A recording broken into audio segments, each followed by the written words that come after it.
চেহারাটা সুন্দর করে আইছে, যদি একটা চুল বাঁকা করতে পারো।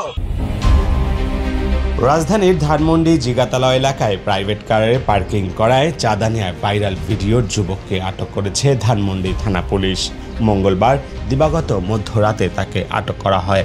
পুলিশের রমনা বিভাগের উপকমিশনার মাসুদ আলম বিষয়টি নিশ্চিত করেছেন।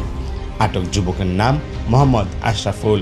তার বাসা রাজধানীর হাজারীবাগ এলাকায়, গ্রামের বাড়ি লক্ষ্মীপুরের চন্দ্রগঞ্জ এলাকায়। ডিসি মাসুদ বলেন, চাঁদা নেওয়ার ঘটনায় অভিযুক্ত যুবক আশরাফুলকে আটক করা হয়েছে। এ বিষয়ে পরবর্তী আইনগত ব্যবস্থা প্রক্রিয়াধীন রয়েছে।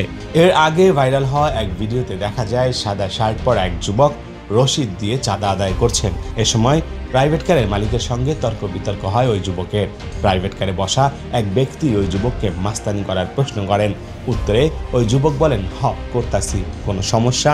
এ সময় পাশে প্রাইভেট কারের মালিকের স্ত্রী মাস্তানির বিষয় নিয়ে যুবকের নাম জানতে চান, কিন্তু ওই যুবক বলেন, নাম দিয়ে কি হবে?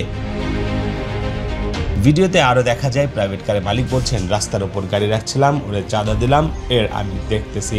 গাড়ির ভেতর থেকে ভিডিও করছিল দেখে ওই যুবক চুল নাড়িয়ে বলেন, চেহারাটা সুন্দর করে আইছে, যদি একটা চুল বাঁকা করতে পারো কইরো। Text report, news hour.